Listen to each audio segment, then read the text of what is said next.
என்னன்னா கர்த்தரை தெரிந்து கொள்ளுதல். என்ன பார்க்குறோம்? கர்த்தரை தெரிந்து கொள்ளுதல் அப்படின்னு சொல்லி நம்ம கர்த்தரை தெரிந்து கொள்ளுதல். எப்படி ஆண்டவர் தெரிந்து கொள்கிறார், யார் ஆண்டவர் தெரிந்து கொள்கிறார், எப்போ ஆண்டவர் தெரிந்து கொள்கிறார் அப்படின்றது இந்த காரியங்களை நம்ம பார்க்குறோம். கொஞ்சம் தியானிக்க போகிறோம். இந்த உலகத்தை நம்ம வாழ்ந்து கொண்டிருக்கும் போது ஆனால் பல பாடுகளும் உபத்திரங்களும் நம்மளுக்கு இருக்கும். ஏன்னா சபைக்கு வர முடியாது, ஜெபிக்க முடியாது, இந்த மாதிரி பல காரியங்கள் குடும்பத்தில் இருக்கும். ஆனால் இந்த மாதிரி இருக்கும்போது கூட தேவனை உங்களையும் என்னை தெரிந்து கொண்டு நேரத்தோட பயபக்தியோட ஒழுங்கு கிரமமோட நம்ம இங்கே வந்து உட்கார்ந்து ஜெபிக்க தேவன் நம்மளுக்கு கிருபை செய்த தேவனுக்கு நம்ம என்ன பண்ணணும்? நன்றி சொல்லணும். ஒவ்வொரு நாளும் எத்தனோ பேர் நம்ம தேசத்தில் இருந்தாலும் ஆனால் உங்களையும் என்னை தேவனை தெரிந்து கொண்டதுக்காக தேவனுக்கு நம்ம நன்றி சொல்லணும். கொண்டு வந்ததுக்காக தேவனுக்கு நம்ம நன்றி சொல்லணும். ஹல்லேலூயா.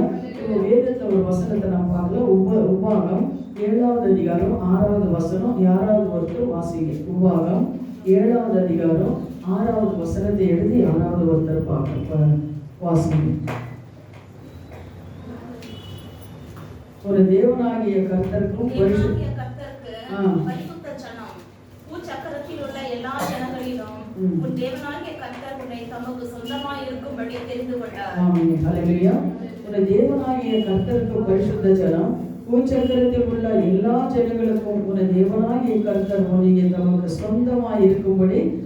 கொண்டார். தேவன் என்ன பண்ணியிருக்காரு? உங்களே என்னையும் சொந்தமாய் இருக்கும்படி தேவன் என்ன பண்ணியிருக்காரு? நம்மளை தெரிந்து கொண்டிருக்கிறார். கர்த்தரை தனிப்பட்ட மனிதர்களையும் தெரிந்து கொள்கிறார், ஜனங்களையும் ஜாதிகளையும் தெரிந்து கொள்கிறார், சில இடங்களும் தேசங்களையும் கர்த்தர் அவர் என்ன பண்றாரு? தெரிந்து கொள்கிறார் அப்படின்னு சொல்லி நம்ம பார்க்கணும் வசனத்துல. ஹல்லேலூயா. அப்போ தனிப்பட்ட ஜனங்களும் தெரிந்து கொண்டார், ஒரு இடத்து கூட தேவன் தெரிந்து கொண்டார், தேசங்களுக்கு கூட சில தேசங்கள் கூட தேவன் தெரிந்து கொண்டார். ஏன்னா அவரு தெரிந்து கொள்ள புள்ளிகள், அவரு சுவாசத்தினாலே உருவாக்கி இருக்கிற புள்ளிகளை அவர் என்ன பண்ணாரு? தெரிந்து கொள்கிறார் அப்படின்னு சொல்லி நம்ம பார்க்கிறோம். இன்னைக்கு கூட அந்த சகோதரி நீங்க பார்க்கும்போது சாட்சி சொன்னாங்க பார்த்தீங்களா? தேவன் என்ன பண்ணியிருக்காரு? இத்தனை வருஷம் எப்படி இருந்தாங்களோ நமக்கு தெரியாது. ஆனா ஆண்டவர் என்ன பண்ணாரு? இந்த நேரத்துல அன்னைக்கு நம்ம ஜபத்துல ஆண்டவர் அந்த சகோதரி தெரிந்து கொண்டா. அப்போ அவர் என்ன பண்றாங்கன்னா, தெரிந்து கொண்ட பிள்ளைங்களை எந்த நேரத்துல அவங்க லேட்ட கூடாகலாம், ஆனா மாற்ற சித்தமுள்ளவராயிருக்கிறார். அல்லேலூயா. நம்ம தெரியாம கூட சிலர் இருக்கிறாங்க. அவங்களுக்கு என்ன பண்றாங்க? தெரிந்து கொண்ட பிள்ளைகளை எந்த நேரத்திலாவது எப்படாவது தேவன் என்ன பண்றாரு? மாற்றுறார். அவங்க வாழ்க்கை மாறி போயிடும். ஹல்லேலூயா. ஆனா நம்ம சொன்னா அவங்க கேட்க மாட்டாங்க. தேவன் ஒரு நேரம் வச்சிருப்பாரு, அந்த சமயத்துல அவங்க என்ன பண்ணுவாங்களா? மாறுவாங்க அப்படின்னு சொல்லி நான் விசுவாசிக்கிறேன். அதே போல நீங்க பார்க்கும்போது சங்கீதம் 105:26 நீங்க பார்க்கும்போது 105 சங்கீதம் 105:26 நீங்க பார்க்கும்போது அபிரகாம் தன் சிநேகிதனா இருக்கும்படி தேவன் என்ன பண்ணாரு? தெரிந்து கொண்டார்.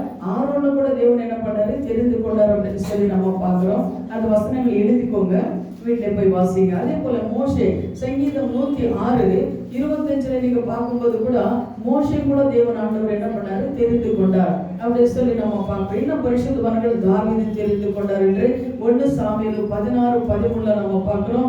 அதே போல சங்கீதம் 89:3 கூட நம்ம பார்க்கிறோம். இதெல்லாம் இங்க பார்க்கும்போது பரிசுத்தவான்கள் தேவன் தெரிந்து கொண்டார். பவுலை குறித்து ஆண்டவர் சொல்றாரு பாருங்க. பவுலை குறித்து நான் தெரிந்து கொண்ட பாத்திரமா இருக்கின்றேன் என்று சாட்சி சொல்லுகிறார். அப்போஸ்தலர் 9:15 நீங்க பார்க்கும்போது அவர் என்ன பண்றாரு? நான் தெரிந்து கொண்ட பாத்திரம் என்று சாட்சி கொடுக்கிறார். அத்தனை சீஷர்களையும் கர்த்தர் தெரிந்து கொண்டார் என்று கூட நம்ம பார்க்கிறோம். பரிசுத்தவான்கள் தெரிந்து கொண்டார், சீஷர்கள் எல்லாம் தேவனை தெரிந்து கொண்டார். ஆனா உங்களும் என்னை கூட தேவன் என்ன பண்ணியிருக்காரு? தெரிந்து கொண்டிருக்காரு. விசுவாசிக்கிறீங்களா? என்ன கூட தேவன் என்ன பண்ணியிருக்காரு? தெரிந்து கொண்டிருக்கிறார். நான் மேட்ல நின்னாங்க மட்டும்தான், ஒரு பாஸ்டாக இருந்தாலும் மட்டும்தான் தேவன் தெரிந்து கொண்டாரு நினைக்காதீங்க. ஆனா உங்களை என்ன பண்ணிருக்காரு? சீஷிகளாக தேவன் என்ன பண்ணிருக்காரு? உங்களை தெரிந்து கொண்டிருக்கிறார். இல்லைன்னா இந்த இடத்துல நம்ம வந்து உட்கார முடியாது, உண்மையில தேவன் முகத்தை நம்ம பார்க்க முடியாது, அது இந்த வார்த்தைகளை நம்ம காதார கேட்க கூட முடியாது. ஹல்லேலூயா.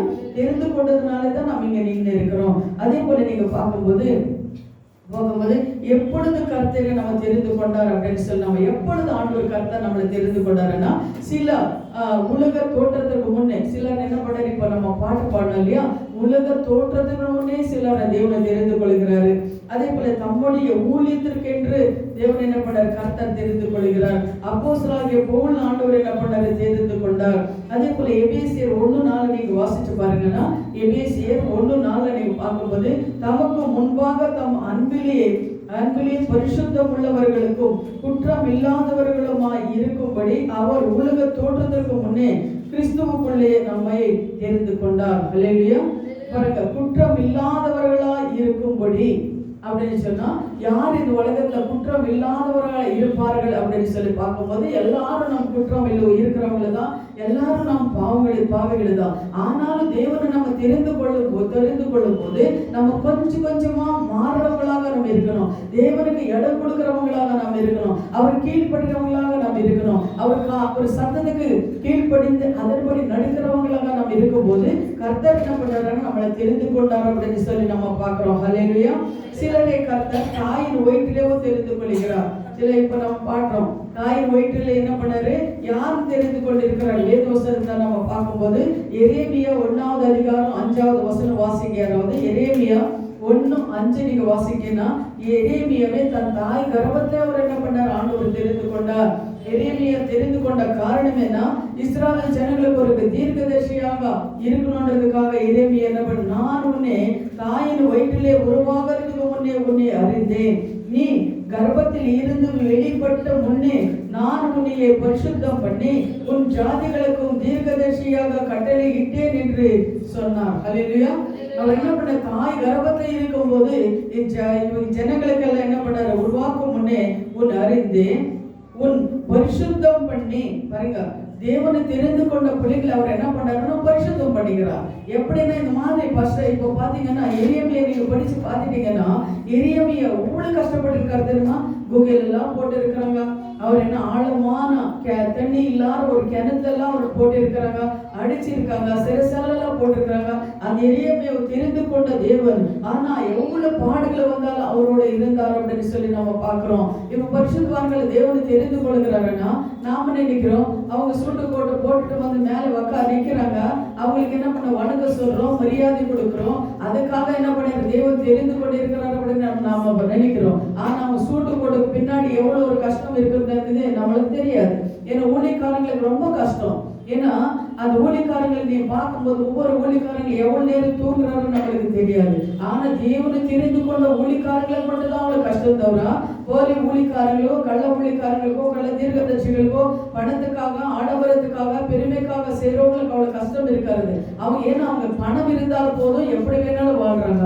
ஆனா உண்மையுள்ள ஊழியக்காரங்கள் தேவனை தெரிந்து கொண்ட ஊழியக்காரங்களுக்கு இருக்கிற கஷ்டம் பாடுகளும் அவங்க குடும்பங்களா பிள்ளைகள் மூலமா அவங்க சபை விசுவாசிகள் மூலமா அவங்களுக்கு நிறைய கஷ்டங்கள் துன்பங்கள் எல்லாம் வரும். ஹல்லேலூயா. அதே போல தேவன் என்ன பண்றாரு? எரேமியாவும் தெரிந்து கொண்டார்.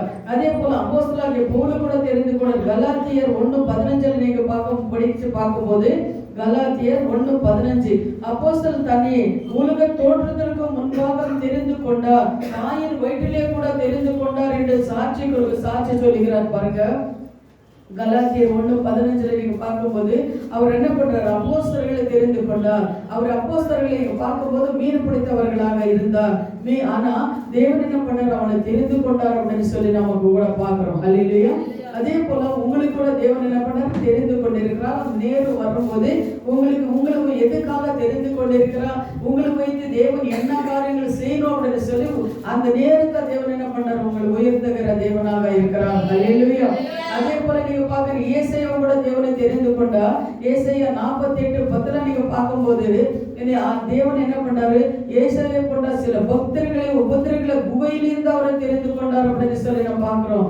இதோ உன்னை புடமிட்டேன், ஆனாலுமே வெள்ளியை போல உபதிரவத்திலையும் குகையிலுமே உன்னை தெரிந்து கொண்டேன்னு சொல்லி ஏசாயா 48:10 கூட நம்ம பார்க்கிறோம். ஏசாயா கூட தேவன் என்ன பண்றாரு? தெரிந்து கொண்டா. நம்ம பார்க்கும்போது எதுக்காக தேவன் ஏசாயாவை கூட தெரிந்து கொண்டார், இது மாதிரி பரிசுத்தவான்கள் தெரிந்து கொண்டார் நம்ம பார்க்கும்போது நித்தியத்துக்கு அவர் என்ன பண்றாரு? நித்தியத்துல அவரோடு இருக்கிறதுக்காக தேவன் தெரிந்து கொண்டார். ஹல்லேலூயா. விசுவாசிக்கிறீங்களா? நித்தியத்துக்கு நித்திய ராஜ்யத்துக்கு ஜனங்கள் தெரியாம இருக்கிற ஜனங்கள் எல்லாம் அவர் என்ன பண்ண சத்தியத்தை சொல்லி அவங்களை சுவிசேஷம் சொல்லி அவங்களை கஷ்டம் கண்ணீர்கள் எல்லாம் பார்த்து அவங்களை சத்தியத்தை சொல்லி நித்திய ராஜ்யத்தை அவங்க என்ன பண்ணணும், ஜனங்களை சேர்க்கணும். அதுக்காக தேவன் என்ன பண்றாரு, நித்தியமாக தேவன் என்ன பண்றாரு, ஏசாயா இது மாதிரி பரிசுத்தவான்களை தெரிந்து கொண்டு இருக்கிறார் அப்படின்னு சொல்லி நம்ம பார்க்கிறோம். அப்போ அவர் எப்படி தெரிந்து கொண்டார் அப்படின்னு சொல்லி நம்ம பார்க்கும்போது ஒரு வசனம் வாசிங்க. உபாகம் 7வது அதிகாரம் 8வது வசனம். உபாகம் 7வது அதிகாரம் 8வது வசனம். யாராவது எடுத்து வாசிங்க. கர்த்தர் உங்களில் அன்பு கூர்ந்ததினாலும் அன்பு கூர்ந்ததினாலும் உங்கள் பிதாக்களுக்கு இட்ட ஆணையை பாருங்க, உங்கள் மேல அன்பு கூர்ந்திருக்கிறார் ஒண்ணு. ஆனா ரெண்டாவதாக உங்க பிதாக்களுக்கு இட்ட ஆணை. யார் நம்ம பிதாக்களுக்கு இட்ட ஆணை? யாரு பிதாவுக்கு ஆணை இட்டு இருக்கிறாரு? அப்ரஹாமுக்கு என்ன பண்றாரு, ஆணை இட்டாரு இல்லையா? அதனால என்ன பண்றாரு, நம்ம மேல அன்பு கூர்ந்தனால நம்ம பிதாக்களுக்கு கொடுத்த அந்த ஆணை காக்க வேண்டும் என்பதனாலும் கர்த்தர் பலத்த கையினால் உங்களை புறப்பட பண்ணி அடிமைத்தனமாகிய வீடாகிய எகிப்திலிருந்து பார்வோனின் கையிலிருந்து உங்களை மீட்டுக் கொண்டார். ஹல்லேலூயா.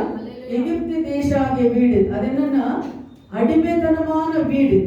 எகிப்தியர்களை கொண்டு போய் எகிப்து தேசத்தை என்ன பண்ணாங்க, இஸ்ரவேல் ஜனங்களை கொண்டு போய் அடிமைத்தனத்தை வைத்திருக்கிற அந்த வீட்டுல இருந்து தேவன் பரிசுத்தவான்களுக்கு அபிரகாம் கொடுத்த அந்த ஆணையின்படி தேவன் உங்களையும் என்ன தெரிந்து கொண்டிருக்கிறார். அல்லேலூயா. சரி, அப்போ இஸ்ரவேல் ஜனங்கள் எகிப்து தேசத்துல இருந்தாரா தேவன் தெரிந்து கொண்டா. ஆனா இப்போ இந்த உலகத்துல வாழ்ற உன்னையும் என்னையும் விடுவிக்கும்படி தேவன் என்ன பண்றாரு, உங்களையும் என்ன தெரிந்து கொண்டிருக்கிறார். அல்லேலூயா. அப்போ அந்த காலத்தை பார்க்கும்போது எகிப்து தேசத்துல குடும்பம்னா இப்ப இந்த நாட்டுல கூட எவ்வளவு பிரச்சனைகள் நாம சந்திக்கிறோம் இல்லைங்களா? அதனால அதிலிருந்து விடுவிக்கும்படிதான் தேவன் என்ன பண்றாரு, உங்களும் என்னை தெரிந்து கொண்டிருக்கிறார். அதனாலதான் தேவன் நம்மளை அழைத்து இருக்கிறார். அதனாலதான் தேவன் தெரிந்து கொண்டிருக்கிறார். அதனாலதான் முன்ன நம்மளை முன் குறித்து இருக்கிறார். ஒரு தாய் கர்ப்பத்தை ஒன்று தெரிந்து கொண்டேன்னு சொன்ன தேவன் நம்ம என்ன பண்றது, தெரிந்து கொண்டிருக்கிறார். ஹல்லேலூயா. இன்னொரு வசனத்தை நீங்க பார்க்கும்போது கூட வெளிப்படுத்தல் 1:6 நீங்க பாருங்க. வெளிப்படுத்தல் 1:6 யாராவது படிங்க. வெளிப்படுத்தல் 1:6 நம்மிடத்தில் அன்பு கூர்ந்து தமது ரத்தத்தினாலே தமது பாவங்களார நம்மை கழுவி நம்முடைய பிதாவாகிய தேவனுக்கு முன்பாக நம்ம ராஜாக்களும் ஆசாரிகளுமாய் இருக்கிற அவர் மகிமையும் வல்லமையும் என்றென்றைக்கும் உண்டாயிருப்பதாக. ஆமென். ஹல்லேலூயா. அதனால பாருங்க, நம்ம எதுக்காக ஆண்டவரை தெரிந்து கொண்டிருக்கிறார் அப்படின்னு நம்ம சொல்றோம். ராஜாக்கள் ஆகும்படி ஆசாரிகள் ஆகும்படி தேவன் என்ன பண்றாரு, நம்ம மேல அன்பு கூறுறதுனால இந்த உலகத்தை தன ஒரே பேரான குமாரன் இந்த உலகத்துக்கு அனுப்பி நம்ம நல்லா இருக்கணும், நம்ம தேசத்தை நம்ம என்ன பண்ணணும், பரலோக ராஜ்யத்துக்கு போகணும். இந்த கஷ்டங்களும் வேதனை இந்த பாடுகளும் உபதிரங்கள் இருந்துன்னா தேவன் நம்மளை மீட்டி நம்மளுக்கு ஒரு இடத்து கொடுத்து நமக்கு ஒரு ஆயுதப்படுத்தி அவர் என்ன பண்ண நம்மளை தெரிந்து கொண்டு மறுபடியும் அங்கே போய் அங்கே ஒரு இடத்தை ஆயுதப்படுத்தி மறுபடியும் வந்து நான் உங்களையும் என்னை கொண்டு போய் சேர்க்கறதுக்காக தான் அவர் நம்மளை தெரிந்து கொண்டார். ஹல்லேலூயா. ஹல்லேலூயா. அதனாலதான் தன் ஒரே பேரான குமாரன் இயேசு கூட இந்த உலகத்துக்கு அனுப்பினார் அப்படின்னு சொல்லி கூட நம்ம பார்க்கிறோம். அதுக்காக தான் தேவன் நம்மளை தெரிந்து கொண்டார். ஹல்லேலூயா. சரி, இப்போ உங்களுக்கு தெரிந்து கொண்டிருக்கிறாங்களா? ஆண்டவர் உங்களை தெரிந்து கொண்டிருக்கிறாங்களா? விசுவாசிக்கிறீங்களா? ஆண்டவர் உங்களை தெரிந்து கொண்டா நமக்கு ஒரு இடத்தை ஆண்டவர் ஆயுதப்படுத்தி இருக்கிறார். மறுபடியும் வருகிறார், மறுபடியும் நம்மளை கொண்டு போய் அங்கே சேர்க்கிறார். அதுவரை இந்த உபதிரங்களும் பாடுகளும் இந்த உலகத்தை நம்மளுக்கு இருக்கும். சொல்லுங்க, இந்த உபதிரங்களும் பாடுகளும் நமக்கு இந்த உலகத்துல இருக்கும். ஆனால கர்த்தர் என்னோட இருக்கிறார். என்னை தெரிந்து கொண்டா, என் தாய் கர்ப்பத்துல இருந்தே தெரிந்து கொண்டா, என் பேர் சொல்லி அழைத்து இருக்கிறார். நான் யாரோட சொத்து? யாரோட சொத்து? நீங்க யாரு? ஒரு என்ன கொடுத்து உனக்கு வாங்கியிருக்கிறாரு? காசு கொடுத்து வாங்கியிருக்கிறாரா? அவரோட ரத்த கழித்தினாலே உங்களை வாங்கியிருக்கிறார். அல்லேலூயா. நீங்க சொல்லணும், ஏதாவது ஒரு கஷ்டம் வியாதி வரும்போது நீங்க என்ன சொல்லணும் சொல்லுங்க. நான் சொல்லி கொடுத்துருக்கேன் முதல்ல. என்னன்னு சொல்லணும்? இது கரெக்ட். அல்லேலூயா. இது யாரோட சொத்து? இது என்னோட சொத்து. சத்ருவே என்னை தொடவுடைய அதிகாரம் கிடையாது. இது என் ஆண்டவரோட சொத்து. அவர் ரத்தம் சிந்தி என்னை மீட்டு கொண்டிருக்கிறார். என்னை தொடவோ, என் குடும்பத்தை தொடவோ, புலிகளை தொடவோ, சரீரத்தை தொடவோ உங்களுக்கு என்ன இல்லை, அதிகாரம் இல்லை. இப்படிதான் நம்ம ஜெபிக்கிறவங்களாவே இருக்கணும். அல்லேலூயா. ஏதாவது ஒரு கஷ்டம் வந்த உடனே நாம் விழுந்து போக கூடாது, சோர்ந்து போக கூடாது. ஏதாவது யாராவது சொல்லிட்ட கூட நம்ம விழுந்து போக கூடாது. நம்ம என்ன சொல்லணும்னா, இது ஆண்டவரோட சொத்து. அல்லேலூயா. இது தேவனோட சொத்து. இது சொத்து தொட உனக்கு அதிகாரம் கிடையாது அப்படின்னு சொல்லி நம்ம என்ன பண்ணணும், ஜெபிக்கிறவங்களாக இருக்கணும். அவர் மெரிட்டணும். அல்லேலூயா. அதே போல அந்த இந்த சொத்து இது யாருதுன்னா அவரோட சொத்து. மல்கியா 1:2 நீங்க எடுத்து வாசிக்கும் போது, நான் உன்னை சிநேகித்தேன். அது முழு வசனத்தை நீங்க படிச்சு பார்க்கும்போது மல்கியா 1:2 நீங்க பார்க்கும்போது முழுசு யாராவது படிக்கிறீங்களா? நான் உன்னை சிநேகித்தேன் என்று கர்த்தர் சொல்லுகிறார். அதற்கு நீங்கள் எங்களை எப்படி நீங்க சிநேகித்தீர்கள் என்கிறீர்கள். கர்த்தர் சொல்லுகிறார், ஏசா யாக்கோபுக்கு சகோதரன் அல்லவோ, ஆகிலும் யாக்கோபை நான் சிநேகித்தேன். அல்லேலூயா. ஆமென். அல்லேலூயா. அதனால தேவன் என்ன பண்றாரு, நான் உன்னை சிநேகித்தேன்னு சொல்லி ஆபிரகாம் கிட்ட சொன்னாரு, யாக்கோபு கிட்ட சொன்னாரு. இந்த மாதிரி என்னென்ன தேவனை நம்ம சிநேகிக்கிற தேவனாக இருக்கிறார். ஆண்டவர் தம்முடைய தகுதியை பார்த்தோம், ஜாதி பார்த்தோம், மதம் பார்த்தோம், தேவன் தெரிந்து கொள்ள மாட்டாரு.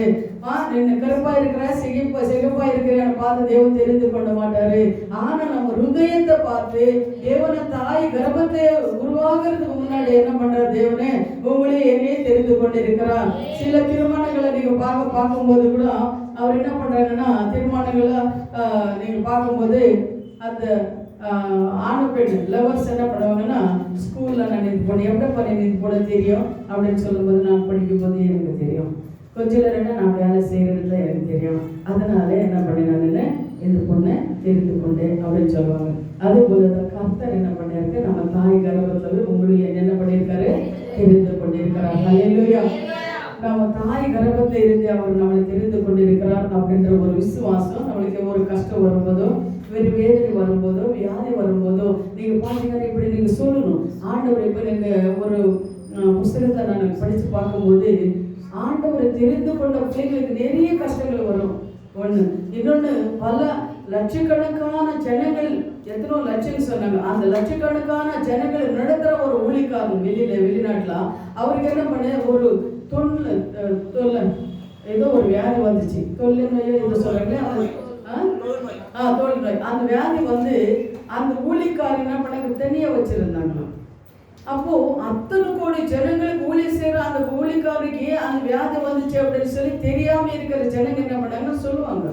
ஆனாலும் தேவன் என்ன பண்ணாரு, அந்த வியாதி வந்ததுக்கு அப்புறம் எல்லா ஜனங்களும் ஜபம் பண்ணி அவருக்கு என்ன பண்ண, சுகமாய் மறுபடி வந்து பலிபீடத்துல நின்று அவர் பிரசங்கம் பண்ணி எத்தனோ கோடிக்கணக்கான மக்கள் அவர் என்ன பண்ணாரு, ரட்சிப்புகளை நடத்தினாலும் சொல்லி நாம பாக்குறோம். ஏன்னா ஒரு ஊழிக்காரன் அவன் தேவதூதனை கிடையாது, மேலே இருந்து இறங்கி வந்தவனை கிடையாது, அவனும் ஒரு பாவிதான். சரி, அவனு தேவனுக்கு தெரிந்து அவனுக்கும் வியாதி வரும், வராமே இல்லை, வரும். இப்ப எனக்கு என்ன, நான் தேவனால தெரிந்து கொண்டபடி எனக்கு வியாதி வராத அப்படின்னு நம்ம சொல்ல முடியாது, புத்தி இல்லாதவங்க தான் அப்படி சொல்லிப்பாங்க. ஆனா வியாதிகள் எல்லாருக்கும் வரும். அதனால நம்ம என்ன பண்றோம், தெரிந்து கொண்டவங்களுக்கு வரும், தெரிந்து கொள்ளாம இருக்கிறவங்களுக்கு கூட என்ன பண்ணோம், வியாதிகள் வரும். ஹல்லேலூயா.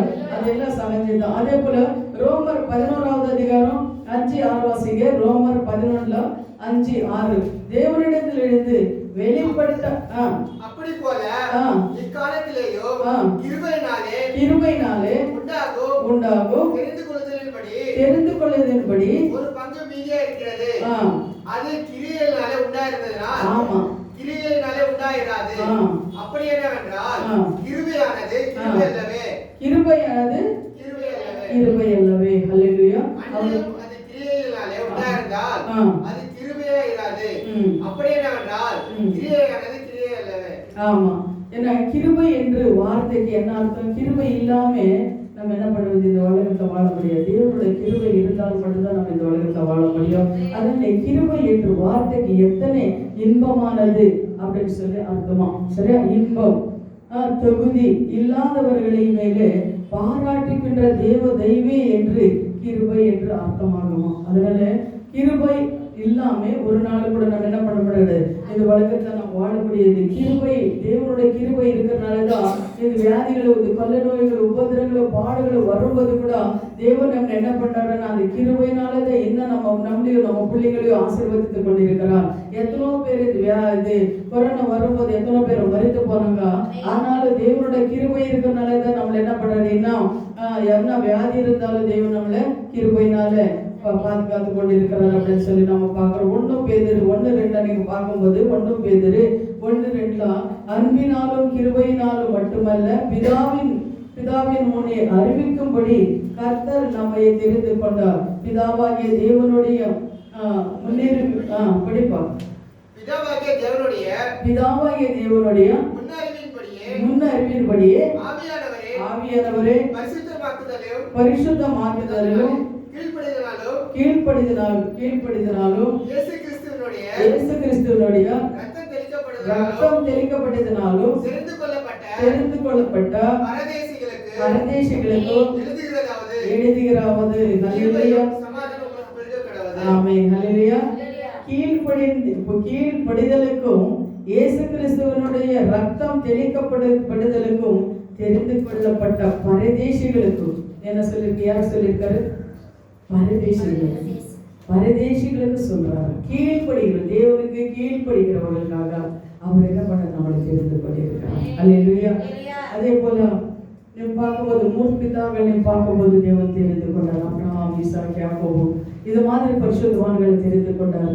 அவளுக்கு பாடுகள் உபத்திரங்கள் வரும்போது கூட தேவன் என்ன பண்ணாரு, வெளிப்படுத்த விசேஷத்தை சொன்னது போல 10 நாள் பாடுகள் வந்தாலும் 11வது நாள் விடுதலை கொடுத்தார் அப்படின்னு சொல்லி நம்ம பார்க்கிறோம், வாசிக்கிறோம். அதுபோல முன்பிதாக்களை தெரிந்து கொண்டு எவ்வளவு பாடுகளோ உபத்திரங்களோ அவமானங்களோ வரும்போது மரணங்கள் வரும்போது கூட அவர் தெரிந்து கொண்டார்கள் அப்படின்னு சொல்லி தான் நம்ம பார்க்கிறோம். ஹல்லேலூயா.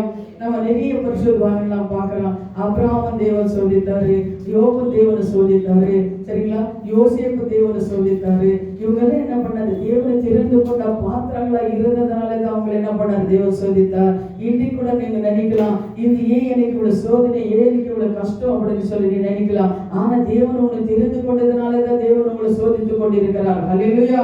தேவன் உங்களை தெரிந்து கொண்டு ஒரு தாய் கர்ப்பத்தில் உங்களை தெரிந்து கொண்டான வசனத்தைப்படி வார்த்தைப்படி அதனால இவ்வளவு பாடுகளும் உபத்திரங்களும் உங்களுக்கு என்ன பண்ணிருக்காரு, வந்திருக்கு, அனுமதித்திருக்கிறார். அதனால இந்த பாடுகளும் உபத்திரங்களும் 10 நாள் 11வது நாள் என்னாவது உங்களுக்கு விடுதலை கிடைக்குது.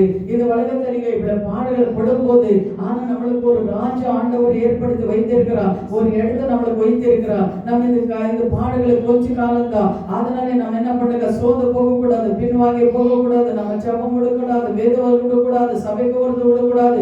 ஆனா நம்ம செய்யறது எப்பொழுது மாமூல எப்படி நம்ம செய்யறோமோ அது போல நம்ம செய்யணும். இன்னொன்னு விடாது, ஜெபம் விட்டே பிசாசு வந்து உக்காரோம். ஒரு அம்மா என்ன கேட்டாங்க, நீ என்ன பண்ண மென்சஸ் ஆனா சபைக்கு வரலாமா அப்படின்னு கேட்டாங்க. அப்ப நான் சொன்னேன், மென்சஸ் ஆகும்போது குளிச்சுட்டு நீங்க சபை வர்றது தப்பு கிடையாது, சரிங்களா.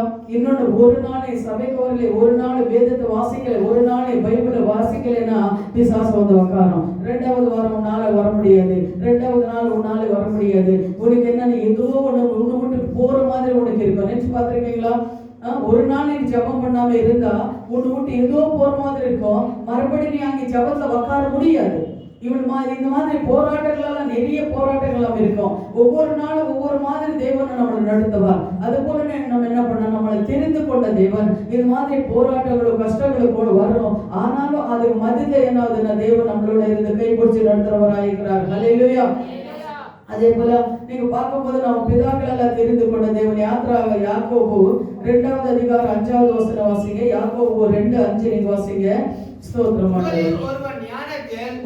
உங்களிலே ஒருவர் ஞானத்திலே குறைவுள்ளவனாய் இருந்தால் யாவருக்கும் சம்பூர்ணமாய் இல்லப்பா சாரிப்பா 2 யாத்ராகம் யாக்கோபு தான் நினைக்கிறேன். படி. யாவருக்கும் சம்பூர்ணமாய் கொடுக்கிறவரும் ஒருவரையும் கடிந்து கொள்ளாதவருமாகிய தேவனிடத்தில் கேட்க கடவன். அதே யாத்ராகமோ 2:5 வாசிங்க. என் பிரியமான சகோதரரே, கேளுங்கள். தேவன் இவ்வுலகத்தை இல்ல அது இல்ல அப்பொழுது பார்வோனுடைய குமாரத்தி நதியிலே ஸ்நானம் பண்ண வந்தார். அவருடைய தாதிகள் நதியோரத்தில் உலாவினார்கள். அது இல்ல ஞான இதுதான் சரி. யாக்கோபு 2:5 நீங்க பார்க்கும்போது விசுவாசத்திலே ஐஸ்வர்யம் உள்ளவர்கள் தம்மிடத்திலே அன்பு கூறுகின்றவர்களுக்கு தாம் வாக்குத்தத்தம் பண்ணின ராஜ்யத்தையே சுதந்திரிக்கிறவர்களாக தெரிந்து கொள்ளவில்லையா அப்படின்னு சொல்லி நம்ம பார்க்கிறோம் இல்லையா? அப்ப தேவன் என்ன பண்றாரு? நம்ம என்ன பண்றது? தெரிந்து கொண்டிருக்கிறான். நம்மளை தெரிந்து கொண்டதுனால நம்ம இங்க இருக்கிறோம், நம்ம ஜீவனோட இருக்கிறோம். மறுபடியும் நம்ம ஆவி பிரியும் போது நம்ம எங்க போகிறோம் அப்படின்னு சொன்னா, நம்ம தெரிந்து கொண்டவங்க யாரையும் பாதாளத்துக்கு போக முடியாது. இன்னொரு காரியம் என்னன்னா, பரிசுத்தவான்கள் போனார் இல்லையா? மோசே மரித்து போகும்போது அவன் என்ன பண்ணாரு? பிசாசு பேசுறது அப்படின்னு சொல்லி நான் பார்த்தோம். ஆனா இன்னைக்கு நான் மெசேஜோட கேட்கும் போது எனக்கு அவர் சொல்றாரு என்னன்னா, ஒவ்வொரு பரிசுத்தவான்கள் மரிக்கும் போது சத்ரு தூதர்கள் அங்க இருப்பாங்களாம். பக்கத்துல என்ன பண்ண, ஒரு பரிசுத்தவானை மறிக்கும் போது சத்ரு ஒரு பக்கம் தூதன் ஒரு பக்கம் இருப்பாங்களா. அப்போ பிசாசு கிட்ட தேவன் இதை கேட்பானா, இது என்னோட சரீரம், இவன் இந்த மாதிரி குற்றம் செய்திருக்கிறான், இந்த மாதிரி பேசியிருக்கிறான், இவன் வேதத்தை வாசிக்கல, எனக்கு இந்த மாதிரி போய் சொன்ன, இந்த மாதிரி பல காரியங்கள் என்ன பண்ணா குற்றம் சொல்வானா. ஆனா தேவன் என்ன பண்ணுவாரா, அந்த குற்றத்தை அன்னைக்கு என்ன பண்ணாரு? பிதாவிடத்தை போய் நமக்காக மன்னிப்பு கேட்டு ஒன்னு மன்னிச்சுட்டு அப்படின்னு சொல்லி அவர் என்ன பண்ணாரு? இயேசு கிறிஸ்து நமக்காக வாதாடி அவன் நம்ம சரீரத்தை மீட்டுக் கொள்வாங்க. புரிஞ்சுதுங்களா? ஆனா எனக்கு இதுக்குதான் நான் அந்த மெசேஜ் கேட்டேன். ஆனா வேதத்தை எங்க இருக்குதுன்னு எனக்கு தெரியல. ஆனா அப்படி அந்த பாஸ்டர் சொல்லும் போது எனக்கு அப்படியா இப்படிதான் இருக்குமோ அப்படின்னு நினைச்சேன். ஏன்னா பழைய ஏற்பாட்டு காலத்துல பார்க்கும்போது மோசே மரித்து போகும்போது பிசாசு சரீரத்தை கேட்டான் இல்லைங்களா? யோசுவா நீங்க பார்க்கும்போது அழுக்க வஸ்திரமா இருக்கிறான் அப்படின்னு சொல்லி யோசுவா மேலே குறை சொன்னான் அப்படின்னு சொல்லி நம்ம பார்க்கிறோம். ஆனா இப்போ அது அந்த ஒரு பாஸ்டர் மெசேஜ் சொல்லும் போது என்ன சொல்றதுன்னா, ஒரு பரிசுத்தவான மரிக்கும் போது கூட பிசாசு அங்க நிக்குமா. இவர் பரிசுத்தவான் என்ன குற்றங்களை செய்திருக்கிறானோ அந்த குற்றங்களை எல்லாம் வெளிப்படுத்துவானா. இந்த மாதிரி இந்த டேட்ல இந்த மாதிரி போய் சொல்லியிருக்கிறான், இந்த மாதிரி காசு வாங்கியிருக்கிறான், இந்த மாதிரி ஏமாத்தி இருக்கிறான்னு சொல்லி குறை சொல்வானா. அப்போ ஆண்டவர் என்ன பண்ணாரு? நமக்காக வாதாடி நம்ம சரீரத்தை மீட்டுக் கொள்ள வரான். அல்லேலூயா. யூதா 1:9 இருக்குது. யோசுவா பத்தி தானே, மோசே பத்தி. யூதா 1:9 கூட மோசே பத்தி இருக்கிறது. இதெல்லாம் நீங்க பார்க்கும்போது எனக்கு புது மெசேஜா இருந்தது. ஆனா இருக்கலாம், அது கூட ஒரு என்ன இருக்கலாம். ஆனா இன்னொரு காரியம் எனக்கு என்ன சந்தேகம்னா, இயேசு கிறிஸ்து அது பழைய ஏற்பாட்டுல மோசே சரீரத்தை ஆண்டவர் கேட்டாரு. இப்போ புதிய ஏற்பாட்டுல இயேசு தானே நம்மள சரீரத்தை மீட்டுக் கொள்ளணும், ரத்தம் செஞ்சிருக்கிறாரு அப்படின்னு சொல்லி கூட ஒரு கேள்வி எனக்கு வந்தது. சரிங்களா? அதே போல நமக்கு தெரியாது, தேவனோட சித்தம் என்னவோ எனக்கு தெரியாது. ஒரு சகோதரன் மரித்து போனார். என் வாழ்க்கையில நடந்து நான் சொல்றேன். ஒரு சகோதரன் மரித்து போனாரு. அந்த ஹாஸ்பிட்டல இருந்து வெளியில எடுத்துட்டு வராங்க. வரும்போது நான் என்ன பண்ணேன், சகோதரன் தலை மேல கை வச்சு அழுந்தேன். நான் அழும்போது ஒரு என்னன்னு தெரியல, ஒரு சக்தி என்னை கை பிடிச்சி தூக்கி அவ்வளவு தூரம் போடுச்சு. அது என்னன்னு எனக்கு தெரியாது. சும்மா இப்படி கையை வச்சுது, அவ்வளவுதான். தூக்கி அவ்வளவு தூரம் வீசிச்சு. என் பின்னாடி மாலா இருந்தது, மாலா தான் என்னை பிடிச்சிக்கிச்சு.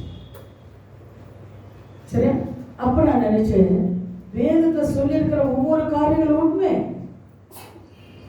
பரிசுத்தம் இல்லாம சாகுற அந்த ஜனங்களுக்கு உங்களுக்கு யார் இருக்கிறாங்க? பிசாசு அவங்களுக்கு கூட இருக்கும். அப்ப நான் நினைச்சேன், ஆண்டவர் சொல்லியிருக்கிறது, வேதத்தை இருக்கிறது ஒவ்வொரு காரியம் உண்மை. உங்களுக்கு அந்த அனுபவம் இருக்கோ இல்லையோ எனக்கு தெரியாது. எனக்கு அந்த அனுபவம் எனக்கு ஆண்டவர் கொடுத்தார். அதுக்கப்புறம் 3 மாசம் என்னால் எழுத முடியல. ஜபம் பண்ணிதான் அதுக்கப்புறம் தான் என்ன பண்ண ஆண்டவர் என்னை எழுப்பி கொண்டு வந்தார். அது போலதான் செத்தவங்க மேல நம்ம கை வைக்கிறோம்னா, செத்து ரட்சிக்கப்படுறவங்க இல்லை, ரட்சிக்கப்படாம இருக்கிறவங்களுக்கு மேல கை வச்சோம்னா செத்து அங்க இருக்கும். அங்க தூத்தர்கள் இருக்க மாட்டாங்க. அதே பரிசுத்தவான்களை மறிக்கும் போது தூத்தரும் இருப்பான், செத்துரும் இருப்பான். அது கவனமா நமக்கு கவனிச்சுக்கணும். சரியா? ரட்சிக்கப்படாம இருக்கிறவங்க கிட்ட தூதர்கள் இருக்க மாட்டாங்க. அவங்க கிட்ட நீங்க போய் கை வச்சு பாருங்களேன். நல்ல பரிசுத்தமா இருக்கிறவங்க, நல்ல அபிஷேகம் பெற்றவங்க, நீங்க போய் அவங்க மேல கை வச்சு பாருங்களேன், உங்களுக்கு தெரிஞ்சிடும். எடுத்து தூக்கி என்ன அவ்வளவு தூரம் வீசுச்சு. சரியா? அது போலதான் நம்ம என்ன பண்ணோம்னா, நம்ம மரிக்கும் போது 2 பேர் எடுப்பாங்க பரிசுத்தவான்களை மரிக்கும் போது. அந்த பிசாசில் இருந்து விடுவித்து தேவன் என்ன பண்ண நாம் மீட்டு கொண்டு போகிறார். இது நமக்கு ரொம்ப கவனமா இருக்கு. இதானே நான் கேட்ட உடனே எனக்கு ஷாக் ஆச்சு, இந்த மெசேஜ் கேட்ட உடனே.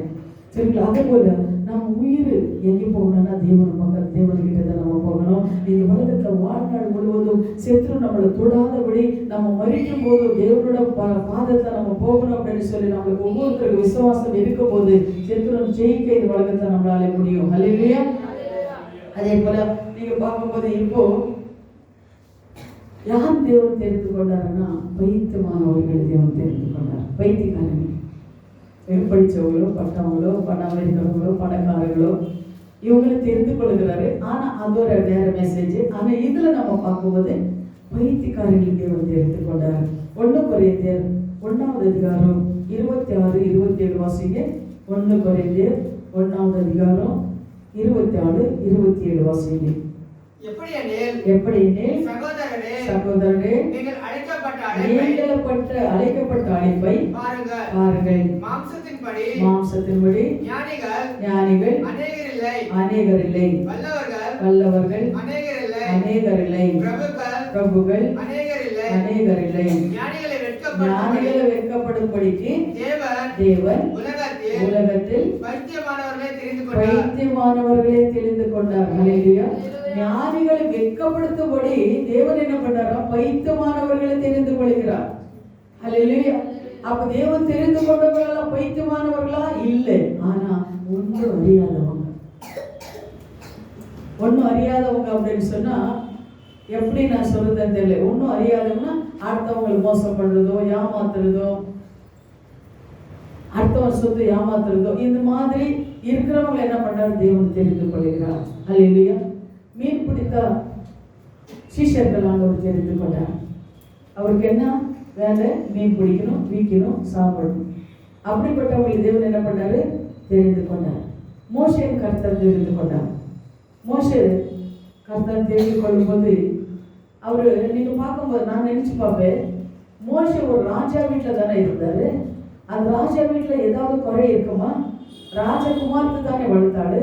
நல்ல சாப்பாடு, நல்ல கல்வி எல்லாமே இருந்திருக்குமே.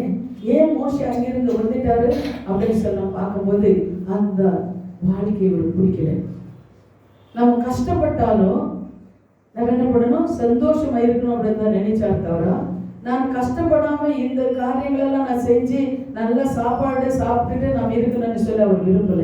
அதனாலதான் அவர் வெளியே வந்தார். அல்லேலூயா. மோசே தெரிந்து கொண்டாரு. தெரிந்து கொண்டப்ப அப்ப என்ன சொல்றாரு? ஆண்டவரே, எனக்கு தூக்கமாயும் வந்தனாய். ஆண்டவரே, எனக்கு ஒன்னும் பேச தெரியாது.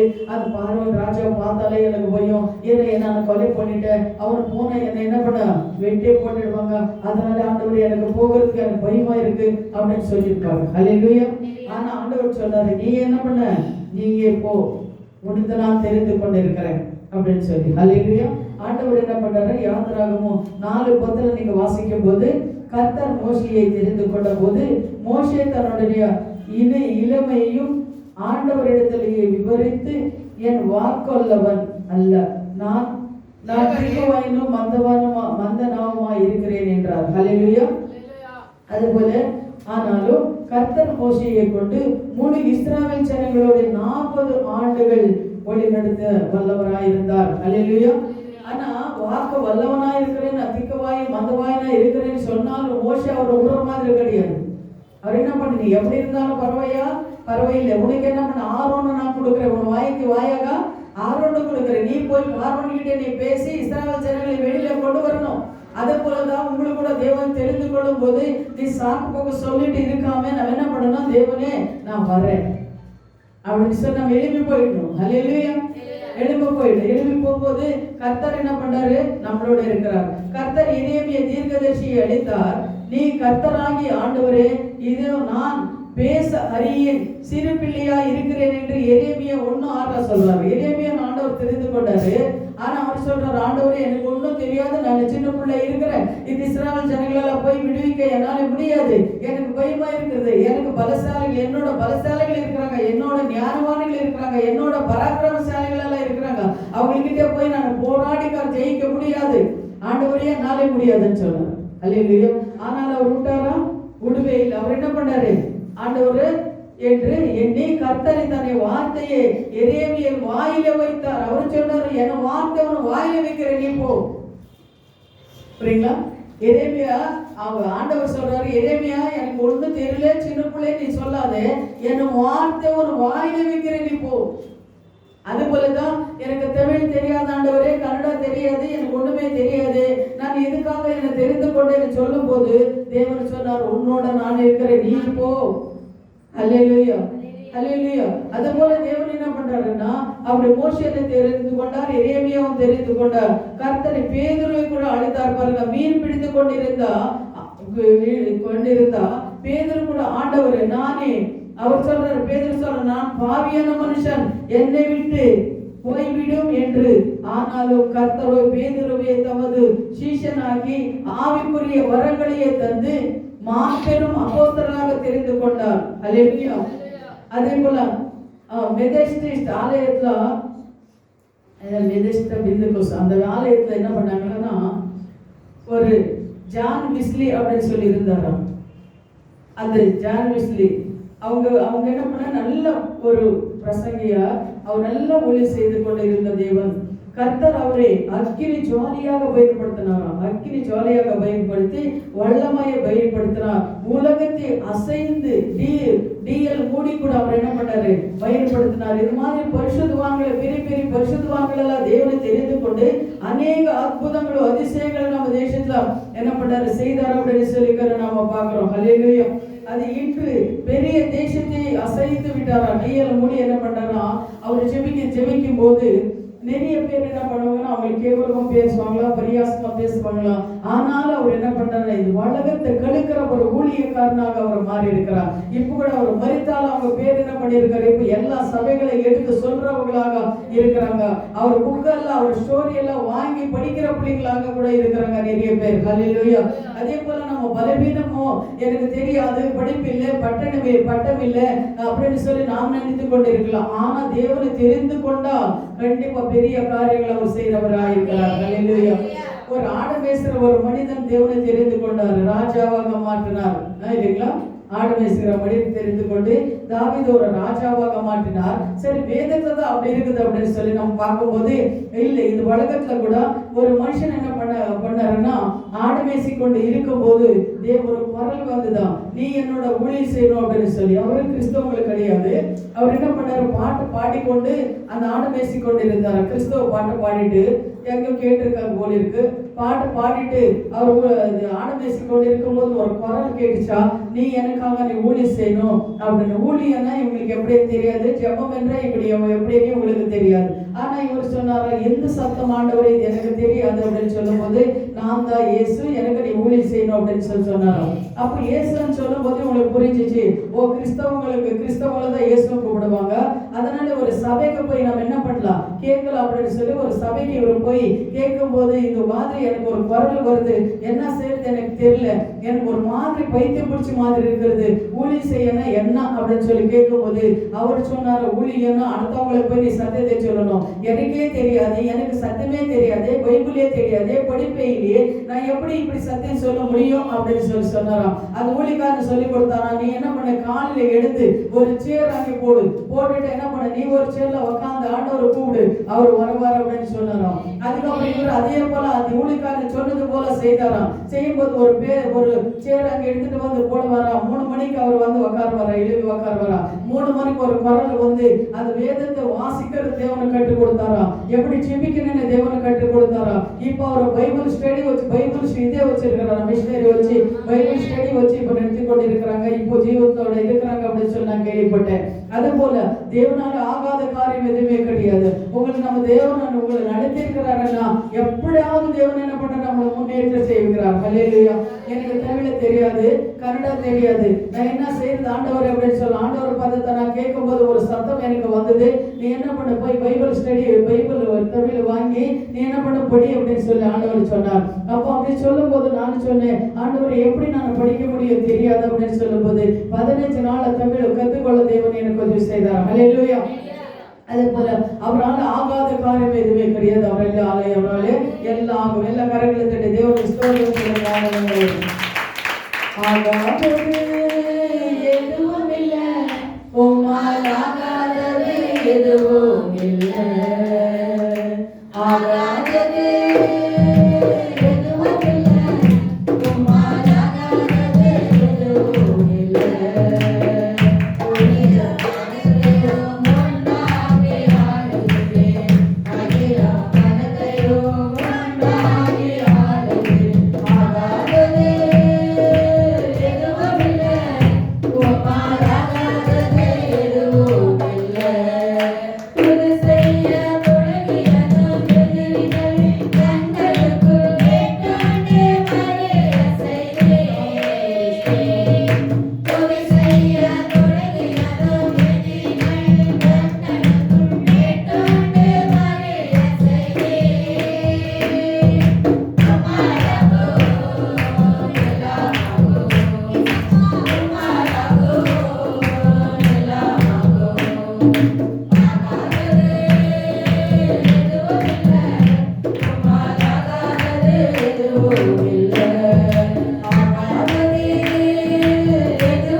ஜெபிக்கிறீங்க, உங்க தேவைகள் என்ன, நீங்க எப்படி இருக்கிறீங்க, உங்க உள்ளே எப்படி இருக்கிறது, என்ன அழைப்புல தேவன் உங்களை அழைத்து இருக்கிறாரு, நீங்க என்ன செய்து கொண்டு இருக்கிறீங்க, என்ன செய்யணும், ஒவ்வொரு காரியங்களும் தேவனாலே எல்லாம் முடியும், எல்லாம் ஆகும்.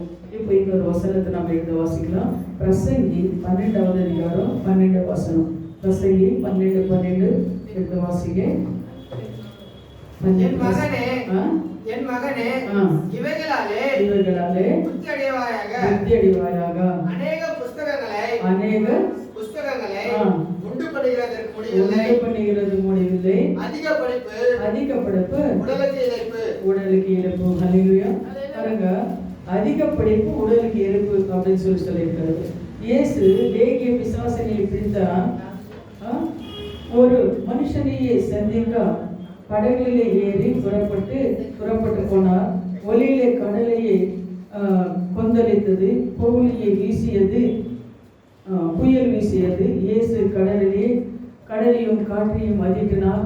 அவர் வந்தார்.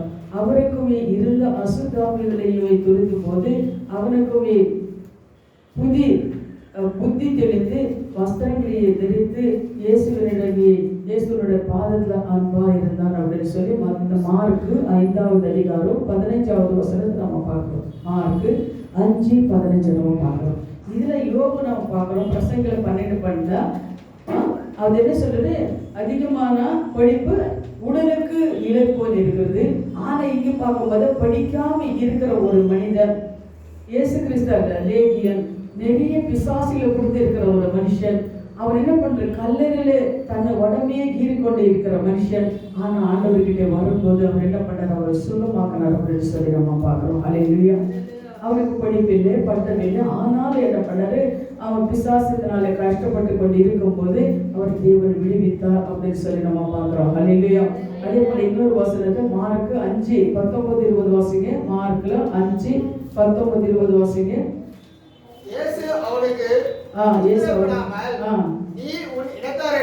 நீ உன் இடத்தாரிடத்தில் உன் வீட்டுக்கு போய் கர்த்தர் உனக்கு இறங்கி உனக்கு செய்தவைகளை எல்லாம் அவர்களுக்கு அறிவி என்று சொன்னார். அந்தபடி அவன் போய் இயேசு தனக்கு செய்தவைகளை எல்லாம் தெக்கப்போலின் நாட்டிலே பிரசித்த பண்ண தொடங்கினார். எல்லாரும் ஆச்சரியப்பட்டார்கள். ஹல்லேலூயா. பாருங்க, தேவன் இவரு கூட தேவன் தெரிந்து கொண்டிருக்கிறார் பாருங்க. அல்லேலூயா. ஒரு அசுத்தாவி பிடிச்ச அந்த மனுஷன் அவர் என்ன பண்ணி, நீ அனதரித்தில் உன்னதரித்தில் அப்பா நீ உன் இனத்தாரிடத்திலே உன் இராடத்தாரிடத்திலே உனக்கு என்ன நடந்தது அப்படின்னு சொல்லி நீ போய் என்ன பண்ண சொல்லு அப்படின்னு சொல்லி சொல்றாரு.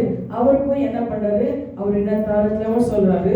அதே போல அதுவும் இல்லாம தெற்கே போலிய நாட்டிலே பிரசங்கம் பண்ணனார். யாருன்னா ஒரு அசுத்தாவி பிடித்திருக்கிற அந்த மனுஷனை போய் தேவன் பத்தி பிரசங்கம் பண்ணினார். அந்த பாருங்க, அந்த அசுத்தாவி பிடிச்சின ஒரு மனுஷனை கூட தேவன் என்ன பண்ணாரு, தெரிந்து கொண்டாரு. எதுக்கான தன் ஊழியத்துக்காக, தேவனோட நாம மகிமைக்காக அந்த அசுத்தாவி பிடிச்சின அந்த மனுஷனை கூட தெரிந்து கொண்டு அவர் தெக்கோபு நாட்டிலே போய் பிரசங்கம் பண்ணும்போது அந்த ஜனங்கள் எல்லாம் ரட்சிக்கப்பட்டார் அப்படின்னு சொல்லி நாம பார்க்கிறோம். பின்பு அவன் பிசாசு பிடித்தவன், பைத்தியக்காரன், எல்லோருமே வெளிப்பட்டவன், இப்பொழுதும் வல்லமையான சுவிசேஷியை சொல்லுகிறவனாய் ஆகிவிட்டான். அவர் பிசாசு பிடிச்சவனாய் இருந்தாரு, பைத்தியக்காரனாய் இருந்தாரு.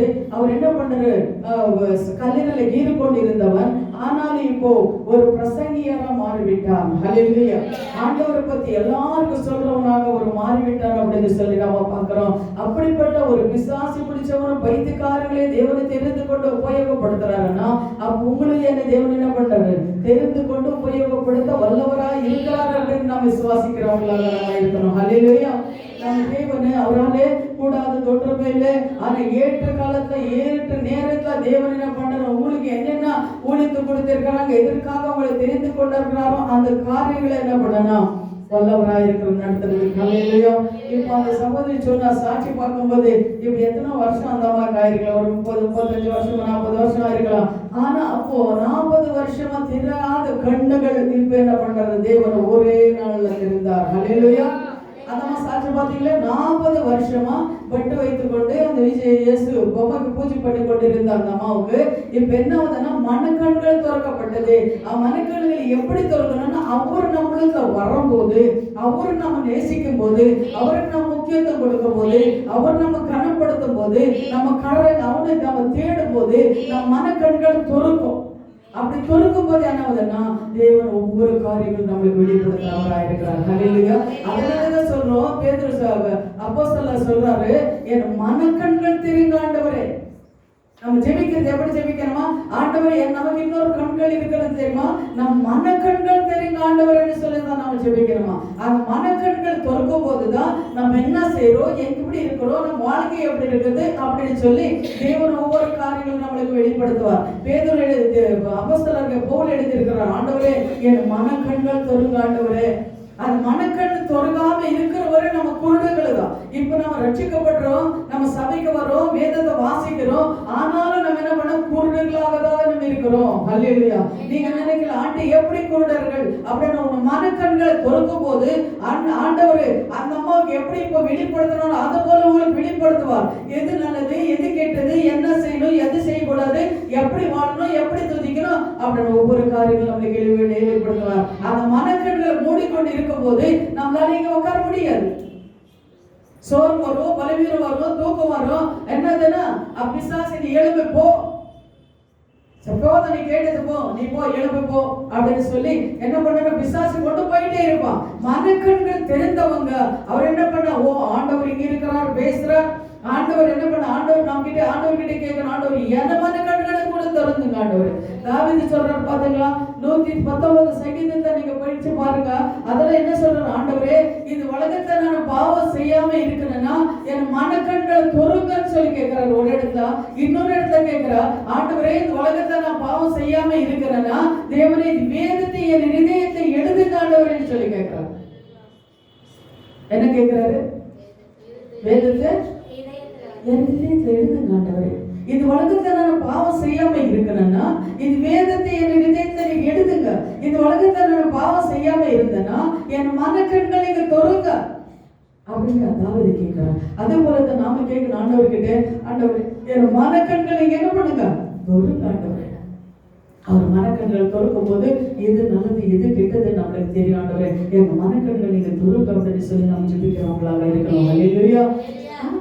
இவங்களை தானே அழைச்சிருக்கிறாங்க, நம்மள அழைக்கலையே. நாம சும்மா விசுவாசிகள் தானே. அப்படின்னு நாம கொஞ்ச சிலர் நினைக்கலாம். ஆனா இல்ல, உங்களுக்கு கூட ஆண்டவர் அழிச்சிருக்கிறாரு. உங்களை அழிக்காம அவர் இல்ல. அழிக்காம நீ வந்து இவ்வளவு நேரம் உட்கார முடியாது. அழிக்காம தேவன் பரிசுத்த ஆவியானவர் உன்னை கொண்டு வர மாட்டாரு. நீ எங்கோ இருக்கலாம், தூங்கல நீ. ஆனா லேட் ஆனாலும் நம்ம இங்க போகணும், இங்க போனா நம்மளுக்கு விடுதலை கிடைக்கும் அப்படின்னு சொல்லி ஆண்டவர் என்ன பண்ணாரு, உன்னை பரிசுத்த ஆவியானவர் தள்ளி கொண்டு வராரு.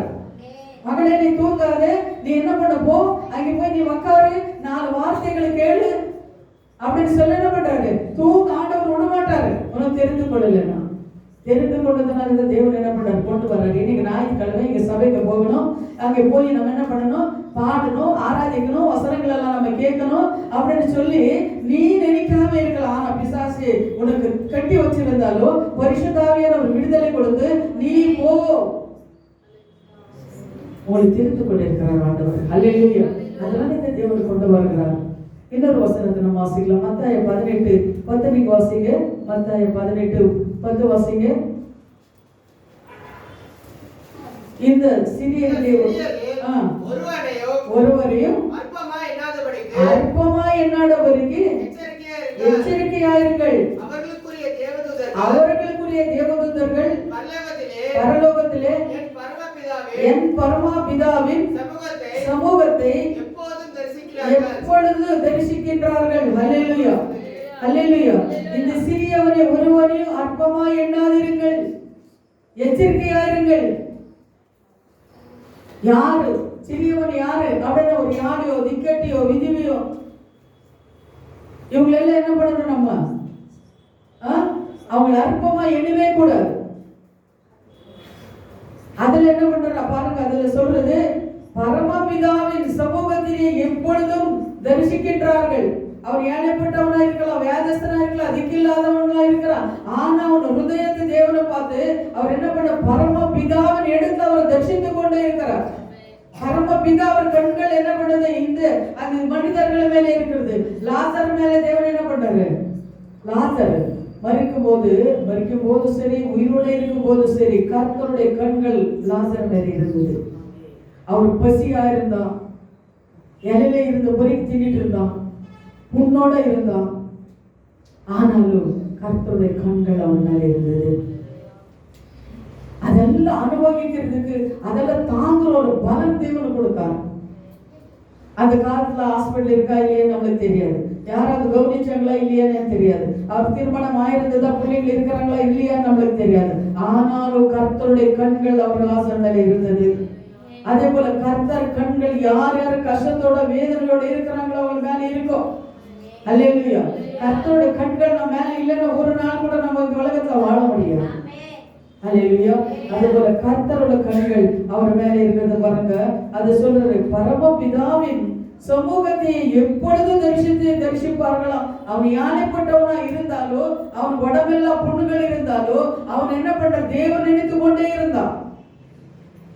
அவருடைய கண்கள், லாசர் கண்கள் தேவன் பார்த்து கொண்டே இருந்தது. அதனால கர்த்தருடைய கண்கள் அவங்க மேல இருந்தது. இன்னொரு வசனம் ரோமர் 8:30 வாசிங்க. ரோமர் 8:8 அதிகாரம் 30வது வசனம். ரோமர் 8:30. எவர்களை முன்குறித்தாரோ அவர்களை அழைத்தும் இருக்கிறார். எவர்களை அழைத்தாரோ அவர்களை நீதிமானும் ஆக்கி இருக்கிறார். எவர்கள் நீதிமான ஆக்குகிறார்களோ அவர்களை மகிமைப்படுத்தி இருக்கிறார். ஹல்லேலூயா. எவர்கள் அழித்திருக்கிறாரோ அவர்கள் அழித்து இருக்கிறார். எவர்கள் அழித்திருக்கிறாரோ அவளை அழித்திருக்கிறார். எவர்களை அழித்தாரோ அவர்களை நீதிமான்களை கூட ஆக்குகிறார். அல்லேலூயா. யார் தேவன் அழைத்திருக்கிறாங்களோ அவர் எப்படிப்பட்டவனா இருந்தாலும் சரி, ஒரு திருடனா இருந்தாலும் சரி, ஒரு விபச்சாரக்காரனா இருந்தாலும் சரி, விபச்சாரியா இருந்தாலும் சரி, தேவன் அழித்தவர்கள் அவங்க என்ன பண்ண, நீதிமான்களாக, உத்தமர்களாக, சன்மார்களாக அவர் ஆக்கிற தேவனாக இருக்கிறார். அவரால் மட்டும்தான் அவங்களுக்கு, அவர் எப்படிப்பட்ட ஒரு பாவியா இருந்தாலும் அவர் என்ன பண்ணாரு, மாற்ற முடியும் அப்படின்னு சொல்ல தேவனாலே மட்டும்தான் மாற்ற முடியும். அல்லேலூயா. அதனால நீதிமான்களாக ஆக்கி இருக்கிறார். அவர்களை மகிமையும் படுத்தி இருக்கிறார். ஒன்றுக்கு உதவாம இருந்தவங்களும் சரி, தேவனை தெரிந்து கொண்டவங்க தேவனை கைவிடவே மாட்டார். பெரிய ஊழியக்காரங்களை நாங்கள் பார்க்கும்போது ரொம்ப கஷ்டப்படுறாங்க. ஆனாலும் தேவன் உண்மை உள்ளவர்களும் இருக்கிறாங்க. சரிங்களா? அந்த கஷ்டப்படும் போது ஒவ்வொரு என்ன பண்ண ஒரு ஊழியக்காரர் சொல்றாரு, நாங்க என்ன ஒரு சைக்கிள் இல்லை, ஒரு வண்டி இல்லை, ஆனா கால் நடுல தான் போறேன். யாராவது ஏதாவது கொடுத்தாங்கன்னா அதை எடுத்துட்டு வந்து ஸ்தோத்திரம் பண்ணி நானும் என் பிள்ளைங்களை சாப்பிடுறோமா, எங்களுக்கு வேற எதுவுமே கிடையாதுமா. ஒரு வீடு மட்டும் இருக்குது, ஒரு அந்த வீட்டிலேயே சபை நடத்துறோம். ஆனா தேவன் எங்களை ஆசீர்வதிச்சுட்டு இருக்கிறார். அன்றைக்கு என்ன பண்றாரு, எங்க தேவனை நடத்தி கொண்டிருக்கிறார் அப்படின்னு சொல்லி உண்மையுள்ளவர்களும் கூட தேவனுக்கு இருக்கிறாங்க. சரிங்களா? பெருமை உள்ளவரும் இருக்கிறாங்க, உண்மையுள்ள ஊழியக்காரர்கள் கூட தேவன் ஏற்படுத்தி இருக்கிறாரு. ஆனா தேவன் போஷிக்கிறவராக இருக்கிறார். அல்லேலூயா. அதனால இப்போ நம்ம என்ன பார்க்கிறோம்னா, பைத்தியக்காரர்கள் தேவன் என்ன பண்றாரு, தெரிந்து கொண்டார். ஆனா உங்களும் என்ன தேவனை தெரிந்து கொண்டிருக்கிறாருன்னா ஒரு விசுவாசம் நம்மளுக்கு இருக்கணும். அல்லேலூயா. நம்மள ஏழு ஸ்தோத்திரம் ஆண்டவரே, ஸ்தோத்திரம் ஆண்டவரே. ஆவியானவரே, இது வசனங்கள்ல ஏதாவது ஒரு வசனம் கூட உங்களோட தேவன் பேசியிருப்பாரு. அந்த வார்த்தையை எடுத்து ஒரு வார்த்தை மூலமா தேவன் பேசியிருக்கிறாரு. அந்த வார்த்தையை எடுத்து நீங்க என்ன பண்ணுங்க, தியானம் பண்ணுங்க. ஸ்தோத்திரம். தேவனை பார்த்துக்கலாம்.